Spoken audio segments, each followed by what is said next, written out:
si yo dejo de comer? Por cualquier situación. No tengo dinero, me quedé atorado en una isla desierta. ¿Qué pasa si yo dejo de comer? El cuerpo, ¿qué hace cuando yo dejo de comer? ¿Qué es lo primero que va el cuerpo a agarrar como fuente de energía? La glucosa, disponible ¿en dónde? En el torrente sanguíneo. ¿Y esta glucosa a dónde se va a ir? A la célula, específicamente a la mitocondria, ¿cierto? La glucosa se va a meter. Para poderse meter, tiene que abrir una puerta, ¿verdad? Que se abre con una llave. ¿Cómo se llama esta llave? Insulina. ¿Y dónde se produce esta llave? En el páncreas. Entonces acá tenemos una fábrica de llaves que va a producir insulina, ¿cierto? ¿Y en qué parte del páncreas? Células beta. Tenemos células alfa, células beta y células delta. En las células alfa, ¿qué se produce? Glucagón. En las células beta, insulina. Y en las células delta,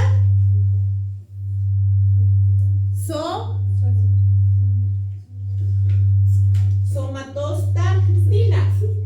¿Y para qué sirve la somatostatina? Lo vimos la clase pasada, chicos. ¿Qué hace la somatostatina? Regula cuánta insulina se produce. Regula a estas dos. Regula si se ocupa más insulina, si se ocupa más glucagón. Inhibe o activa a estas dos. Entonces la somatostatina regula a estas dos. ¿Ok? Entonces, si yo dejo de comer, ¿qué pasa con la insulina?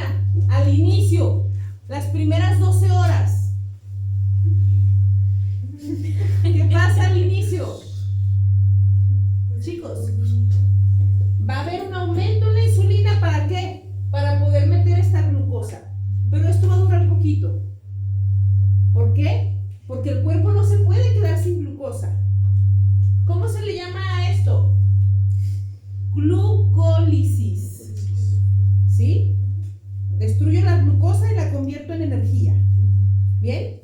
Ya no tengo suficiente glucosa. ¿Qué hace el páncreas? Inhibe la producción de insulina. ¿Quién? La somatostatina. ¿Y qué hace a su vez? Activa ¿a quién? Al glucagón. ¿Para qué? ¿Para qué activa el glucagón?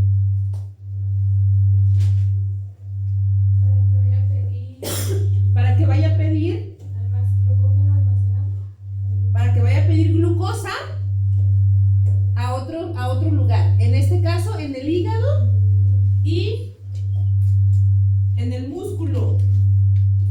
¿No? Hígado y músculo.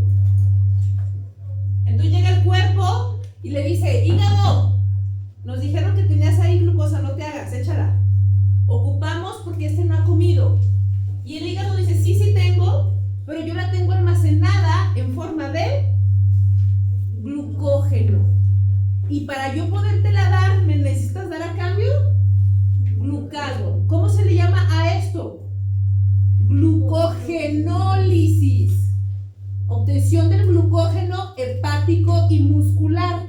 Pero ojo, el músculo no da mucho glucógeno porque tampoco tiene mucho almacenado. Y además el músculo sabe que se necesita para poderse mantener el mismo, porque el paciente sigue caminando, sigue haciendo funciones. Entonces el cuerpo no va a querer dar mucho músculo, pero sí saca poquito. ¿Okay? Por eso es que al principio el paciente probablemente cuando pierde peso sí va a perder masa muscular. No demasiada al inicio, pero sí va a perder. ¿Cuánto tiempo pasó para este proceso? ¿24 o hasta 48 horas? Todavía hay glucogenólisis. Y después, cuando ya no hay, se activa aquí otro procedimiento. Gluconeogénesis. Gluconeogénesis. ¿Y esto qué es?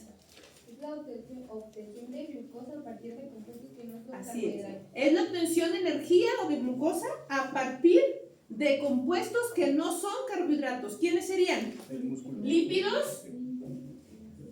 Primero lípidos. Aquí ya sí son primero los lípidos. Y proteínas.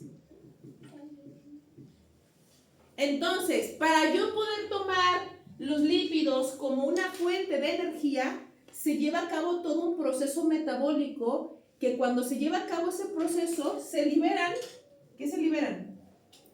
Cuerpos cetógenos. ¿Cuáles son? Acetona, ácido acetoacético e hidroxi beta-butirato. Son los cuerpos cetónicos. ¿Qué hacen los cuerpos cetónicos? Cuerpos cetónicos. ¿Qué hacen? ¿Cuál es la función de los cuerpos cetónicos?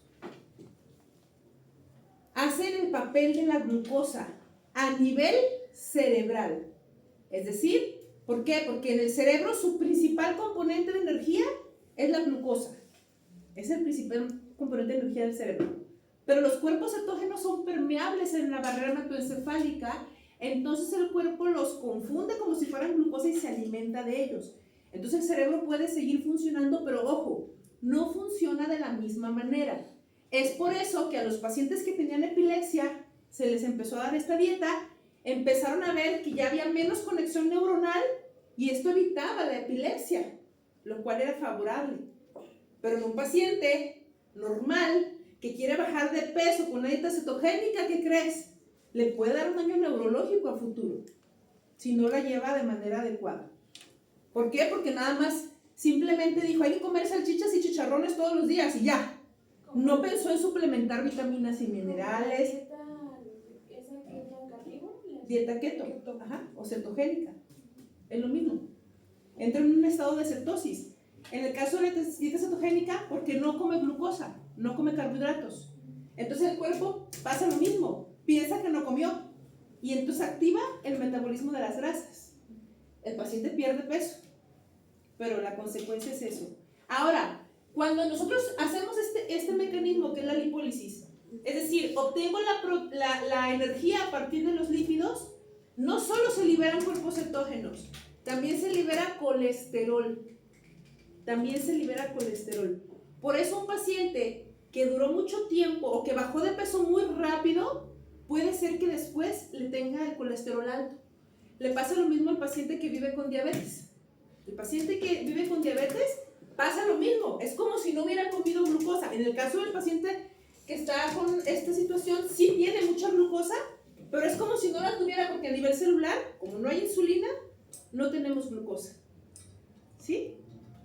¿Claro hasta aquí? Sí. Maestra, entonces dijo que cuando un paciente baja de peso, por eso suele tener a veces el colesterol alto. Así es.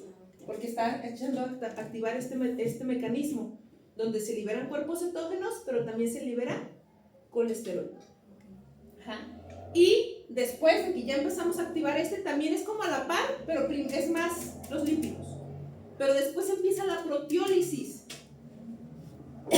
Que aquí en la proteólisis es una obtención de energía a partir de aminoácidos, que esos aminoácidos van a pasar por un proceso que se llama desaminación para obtener entonces glucosa a partir de este componente. Pero cuando esto sucede, obviamente va a haber repercusiones. ¿Por qué? Porque voy a tener mucha urea que voy a tener que eliminar por alguna vía. ¿Por dónde se va a eliminar? Por el riñón. Ajá. Por eso es que veíamos hace un momento que una consecuencia pudiera ser la insuficiencia renal. ¿Sí? Ahora, también el paciente va a presentar bajos niveles de albúmina en sangre porque no tiene suficientes proteínas en la dieta.